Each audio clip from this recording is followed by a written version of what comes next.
ప్రతి ఒక్కరికి నా హృదయపూర్వక నమస్కారాలు. ఇందాక ఆ పైన హెలికాప్టర్లో వస్తుంటే చాలామంది ఫోటోగ్రాఫ్స్ కనిపించినాయి. ముఖ్యంగా తెలుగు సినిమా హీరోలు, సూపర్ స్టార్స్ ఫోటోస్. ప్రభాస్ గారిది, మహేష్ బాబు గారిది, జూనియర్ ఎన్టీఆర్ గారిది, అల్లు అర్జున్ గారిది, సాయి ధరమ్ తేజ్ గారి, నందమూరి అభిమానులు, మెగాస్టార్ చిరంజీవి గారి అభిమానులకి, మెగాస్టార్ తనయులు, గేమ్ చేంజర్ రామ్ చరణ్ గారి అభిమానులు, తెలుగు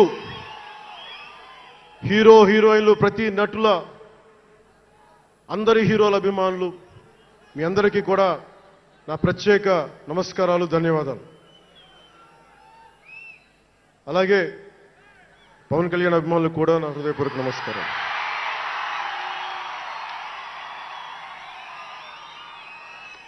మద్దతు ఇచ్చిన జనసేనతో పాటు ఎన్డీఏ కూటమి పక్షాలైన తెలుగుదేశం, బీజేపీ నాయకులకు, కార్యకర్తలకు నా ప్రత్యేక ధన్యవాదాలు.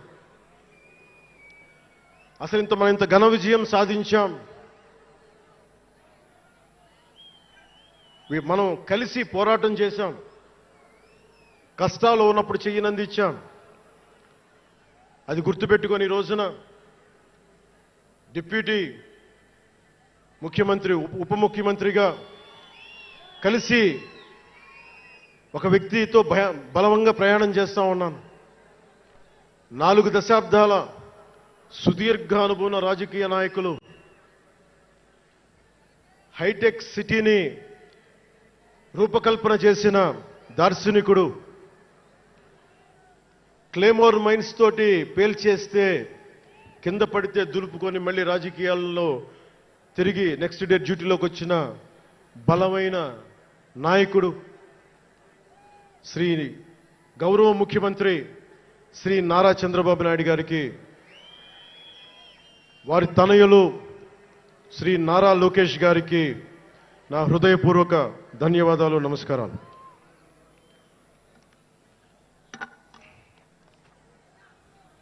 ఒకసారి నా నోటి నుంచి 11 సంవత్సరాలు నలిగాం కదా, మన ఎంపీలు మన పేర్లు నా నోటి గుండా చెప్పాలి మీ అందరికీ అని చెప్పడానికి. నాదెండ్ల మనోహర్ గారికి, కందుల దుర్గేష్ గారికి, ఎంపీలు తంగెళ్ల ఉదయ్ శ్రీనివాస్ గారికి, వల్లభనేని బాలశౌరి గారికి, కొణిదెల నాగబాబు గారికి, హరిప్రసాద్ గారికి, నిమ్మక జయకృష్ణ గారికి, లోకం మాధవ గారికి, కొనతాల రామకృష్ణ గారికి, పంచకల్ల రమేష్ బాబు గారికి, సుందరపు విజయ్ కుమార్ గారికి, చనిపోయిన వంశీకృష్ణ యాదవ్ గారికి, పంతం నానాజీ గారికి, బత్తుల బలరామకృష్ణ గారికి, శ్రీ దేవివర ప్రసాద్ గారికి, గిడ్డి సత్యనారాయణ గారికి, పులపర్తి ఆంజనేయులు గారికి, బొమ్మిడి నాయకర్ గారికి, బోలిశెట్టి శ్రీనివాస్ గారికి, పొత్సమాత ధర్మరాజు గారికి, చిర్రి బాలరాజు గారికి, మండలి బుద్ధప్రసాద్ గారికి, ఆర్ శ్రీధర్ గారికి, ఆరణి శ్రీనివాసులు గారికి, 2000 పవన్ కళ్యాణ్ మర్చిపోయా, నేను మర్చిపోయినా మీరు మర్చిపోయిన ఎవరు కదా.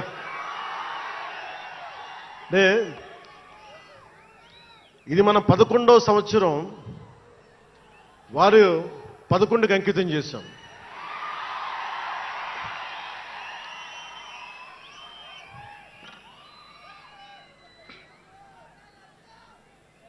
Love you two.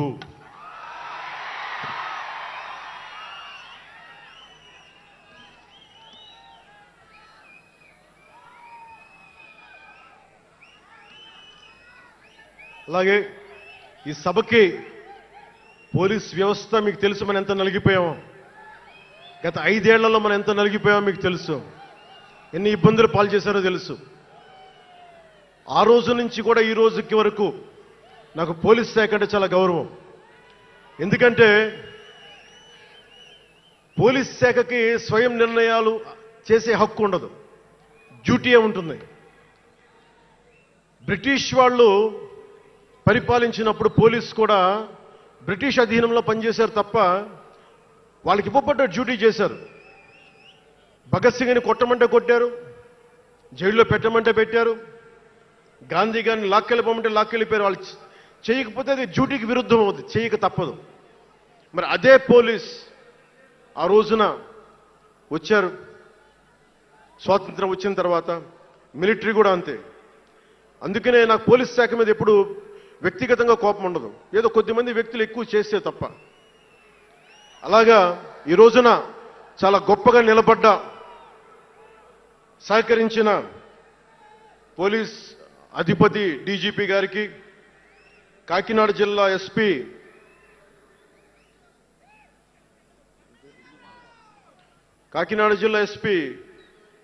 బిందు మాధవ్ గారికి, కలెక్టర్ శ్రీ షణ్మోహన్ గారికి, రెవెన్యూ అధికారులకు, ఇతర పోలీస్ అధికారులకు, మున్సిపల్ అధికారులకు, బందోబస్తు డ్యూటీకి వచ్చి అన్ని జిల్లాల నుంచి వచ్చిన నలిగిపోయి ఎండలో ఉన్న నా కానిస్టేబుల్ సోదరులకు, ప్రతి ఒక్కరికి పేరు పేరున నా హృదయపూర్వక ధన్యవాదాలు, హృదయపూర్వక కృతజ్ఞతలు.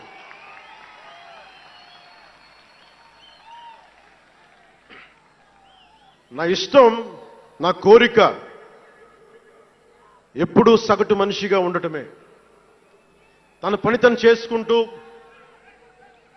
ఉండటం, ఎవరి జోలికి వెళ్లకుండా ఉండటం, బతికేయడం, తన కుటుంబం వరకు జీవితాన్ని కుదించడం, సగటు మధ్య తరగతి మనిషిగా బతకాలనేది నా కోరిక చిన్నప్పటి నుంచి.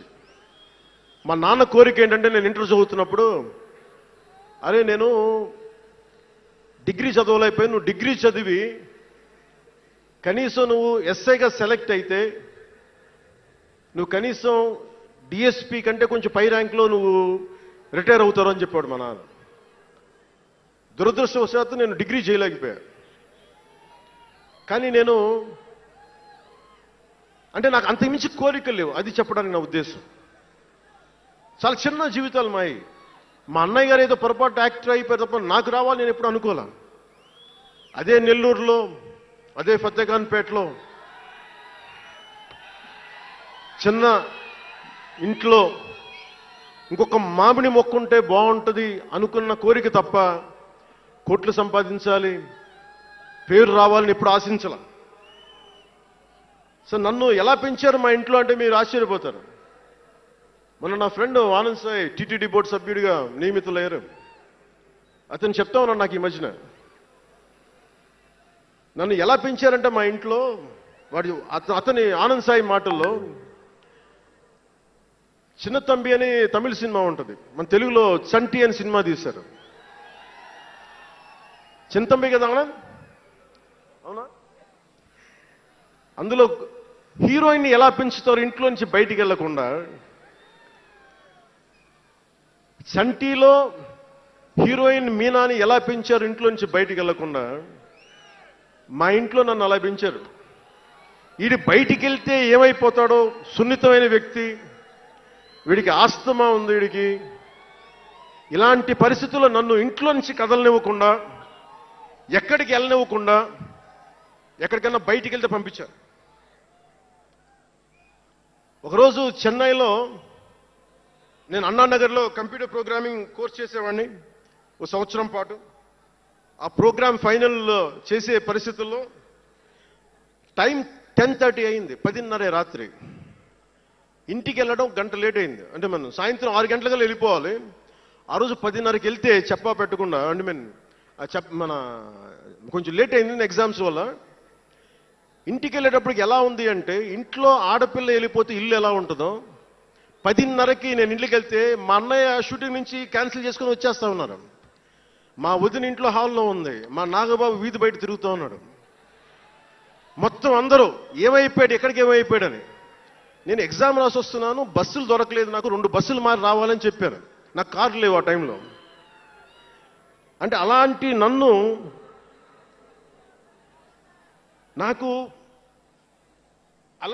పెంచారు. నన్ను మా నాగబాబు గారు ఇక్కడే ఉన్నారు, అడగండి, ఆ రోజు గుర్తుండి ఉంటుంది ఆయనకి. అలాంటి నన్ను పాలిటిక్స్ చేస్తానని కానీ, సినిమాల్లోకి వస్తానని కానీ ఎవరు ఊహించలే. ఎందుకంటే నేనే ఊహించలే. పోనీ 18 ఏళ్ల వయసులోనో 20 ఏళ్ల వయసులోనో 10:30కి లేటుగా వచ్చామంటే ఒక అర్థం ఉంటుంది. అక్కడమ్మాయి ఇక్కడ అబ్బాయి, గోకులంలో సీత, సుస్వాగతం, తొలి ప్రేమ చేస్తున్న సమయంలో, మేబీ తొలి ప్రేమ ముందు అటో ఇటో, సంగీత్ థియేటర్లో, హైదరాబాద్ సంగీత్ థియేటర్లో క్లింట్ ఈస్ట్వుడ్ నాకు ఇష్టమైన హీరో, అతను సినిమాకి వెళ్ళా. బ్రిడ్జెస్ ఆఫ్ మాడిసన్ కౌంటీ అని ఒక ఇంగ్లీష్ నవల్ ఆధారంగా తీశారు. అది నాకు ఇస్తుంది ఆ నవల్. సో ఎలా తీశారని చెప్పి నేను షూటింగ్ రిలీజ్ కూడా అయిపోయినట్టుంది తొలి ప్రేమ. నేను నా ఫ్రెండ్ ఆనంద్ సాయిని, హరీష్ పాయిని, ఇంకో 2-3తోటి సెకండ్ షోకి వెళ్ళా. సెకండ్ షోకి వెళ్ళి ఇంటికి వస్తే కింద మా నాన్న, ఇంట్లో పైన రూమ్లో పడుకోవాల్సిన మా నాన్న కింద కుర్చీ వేసుకొని ఓ నీల్ కమల్ చైర్ వేసుకొని నా కోసం వెయిట్ చేస్తా ఉన్నాడు. ఎక్కడికి రా వెళ్ళామని. షూటింగ్ అన్నాడు. షూటింగ్ అదని సినిమాకి వెళ్ళానంటే ఆయన ఎట్లా తిట్టాడంటే నన్ను నేను చాలా తప్పుడు పనులు చేసేస్తున్నట్టుగా, ఏదో బార్లో కూర్చొని తాగేసినట్టుగా. నేను అప్పటికి కొంచెం గుండె ధైర్యం తెచ్చుకొని చెప్పాను, అక్కడ మా నాన్నంటే భయం. చిన్నప్పుడు చాలా కొట్టేవాడు మా నాన్న మమ్మల్ని. ఆ భయం నన్ను కొట్టింది తక్కువ కానీ మా అన్నయ్యని కొట్టింది ఎక్కువ. సో ఎముడికి మొగుళ్ళలో ప్రసాద్ బాబు ఉంటాడు. చిరంజీవి గారు పక్క వ్యక్తిని కొడితే ఇతను లైన్లోకి వచ్చేస్తాడు. అక్కడ నేను డిసిప్లిన్లోకి వచ్చాను. అట్లాగే వీళ్ళని కొడితే నేను డిసిప్లిన్లోకి వచ్చాను. నాకు ఆయన కొట్టక్కర్లేదు, నేను డిసిప్లిన్గా ఉంటాను. సో నాకు మా నాన్న చూడగానే భయం వేసింది. కొడతాడా గబుక్కున బాగుండదేమో అనుకునేవాడు. నేను చెప్పాను కొంచెం బలం తెచ్చుకొని. 3 సినిమాలు హిట్లు వచ్చినాయి. 4వ సినిమా రిలీజ్ అయ్యి హిట్ అయింది తొలి ప్రేమ. నాన్న నేను హీరో నన్న సంగతి కూడా మర్చిపోకు, నువ్వు అర్థం చేసుకో అని చెప్పాను. ఇంకా ఎక్కువ తిట్టాడు. అంటే మా నాన్న తిట్లు ఎలా ఉన్నాయంటే చెప్పలేను. కానీ ఈ అర్ధరాత్రి అపరాత్రి తిరుగుళ్ళు ఏంట్రా, ఈ సెకండ్ షోలకి వెళ్ళడం ఏంటి, ఏదో హీరో అయ్యావు అయితే అన్ని లిఫ్ట్ చేసేస్తావా అని తల ఉంచుకొని పైకి వెళ్ళిపోయాడు. అంటే అలాంటి నేను ఇన్ని కోట్ల మందికి సంబంధించిన పాలిటిక్స్ చేయాలంటే భగవంతుడు రాసిన రాత కాకపోతే నేను కోరుకున్నదా కాదు అది. అలాంటి వాతావరణంలో పెరిగిన నేను ఈ సినిమాలు ఏంటో, ఈ పాలిటిక్స్ ఏంటో, పార్టీ పెట్టడం ఏంటో అని అనుకుంటే అంటే ఇందాక ఎందుకు బయటికి వెళ్ళానంటే ఇవన్నీ ఆలోచిస్తున్నా. ఇదంతా భగవంతుడు మాయ తప్ప నాది కాదు నాకు తెలుసు. అలాంటి జీవితానికి దారి ఏర్పరిచింది, ప్రజా సమస్యలపై నిలబడేలా చేసింది, పార్టీ పెట్టనిచ్చింది నాలోని భావ తీవ్రత. పార్టీ పెట్టనిచ్చింది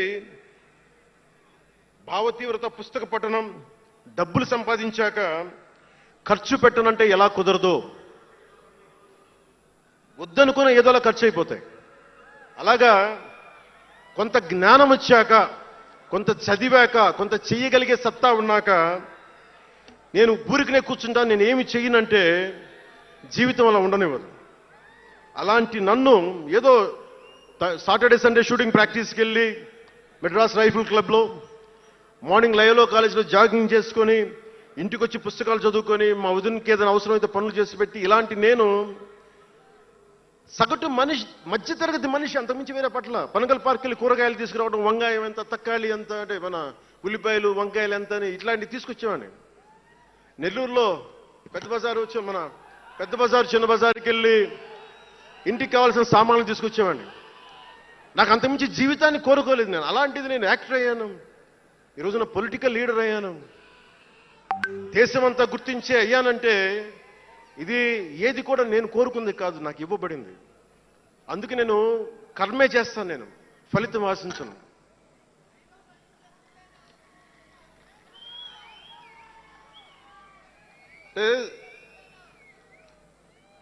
అంటే ఎలా ఉంటుందంటే, అది ఇవన్నీ ఎందుకు చెప్తున్నానంటే, సగటు మనిషి చాలా భయాల మధ్య, చాలా బాధ్యతల మధ్య జీవితాన్ని కొనసాగించాలి. ఒక మాట అంటే ఎక్కువ, ఒక మాట అంటే తక్కువ, చాలా సన్నని గీతల మధ్య బతకాలి. ఒకలాగా చెప్పాలంటే అరిటాకు లాంటి జీవితం. అరిటాకు ఉంది కదా అని జీవితం వడ్డించిన విస్తరు అవ్వదు. చిన్నపాటి ముళ్ళు తగిలినా మొత్తానికి చిరుగుపోతుంది. అలాంటి కోట్లాది సగటు మనుషుల ప్రభావితం చేసే సినిమా కానీ, కోట్లాది మందిని ప్రభావితం చేసే రాజకీయాలు కానీ నాకు చాలా బాధ్యతనిచ్చాయి. సినిమాలో ఎంత చెప్తే మంచిది, ఎంత చెప్తే మంచిది కాదు అని ఆలోచించి చేసేవాడిని. ఒక దేశభక్తి పాట పెడితే మంచిదా, ఒక క్లబ్ డాన్స్ పెడితే మంచిదా, ఈ రెండు ఆలోచించి దేశభక్తికి వెళ్ళాను నేను. అందుకే ఏ మెరా జేహానే పెట్టాను తప్ప ఓ మై డార్లింగ్ అని పెట్టలా. అంటే అంటే ఎందుకు నేను ఆలోచిస్తానంటే, మనిషి మనెవరం శాశ్వతం కాదు. మాట అది మంచి అయినా చెడైనా, అందుకే ఆలోచించే మాట్లాడతాను ఎప్పుడు. ఈ అన్న మాట ఒక తరం 2-3 తరాలు ఉండిపోతే పర్యవసానం ఏంటి, ఎనీ పబ్లిక్ పాలసీ, ఇవన్నీ ఆలోచించి నేను జనసేన కోసం ప్రతిపాదించిన 7 సిద్ధాంతాలు చాలా మదించి శోధించి తర్కించి మీ ముందు పెట్టింది. సంవత్సరం కాదు, 2 సంవత్సరాలు కాదు, నేను టీనేజర్గా ఉన్నప్పటి నుంచి నాకు నెల్లూరు డైకస్ రోడ్లో డాక్టర్ కరీముల్లా గారు నాకు ఆస్తమాకు వచ్చినప్పుడల్లా నాకు డెర్ఫ్లిన్ ఇంజెక్షన్ ఇచ్చేవాళ్ళు. ఆయన కోసం వెయిట్ చేస్తూ ఉంటే ఒక బోర్డు నన్ను ఆకర్షించేది, prevention is better than cure అని. దాన్ని ఎప్పుడు గుర్తుండిపోయింది నాకు. అంటే వ్యాధి చికిత్స కంటే కూడా వ్యాధి నివారణ మేలని. అందరూ చాలా మంది అనుకుంటారు కదా, ఎందుకు నాకు చెగువెరా ఇష్టం అంటే అది కమ్యూనిజమో మావోయిజమో కాదు. ఒకడు డాక్టర్ అయ్యండి, శారీరకం రుగ్మతలు వస్తే బాగు చేసే డాక్టరు సమాజానికి పట్టే రుగ్మతలను ఎవడు బాగు చేస్తాడు అని చెప్పి డాక్టర్ వృత్తి వదిలి విప్లవకారుడు అయ్యాడు చూసారా, ఆ భావన నాకు ఇష్టం చెగువెరాలో. అంతేగాని అతను మావోయిస్టో కమ్యూనిస్టో అని కాదు, గెరిల్లా అని కాదు. ఆ మానవీయ కోణం నాకు నచ్చి దాన్ని ఇష్టపడ్డాను చెగువెరాను. ఆ సిద్ధాంతాలని అంటే ఎందుకు చెప్తున్నాను మీకంటే చాలా ఆలోచించి చేశాను. అంటే అంత వయసు నుంచి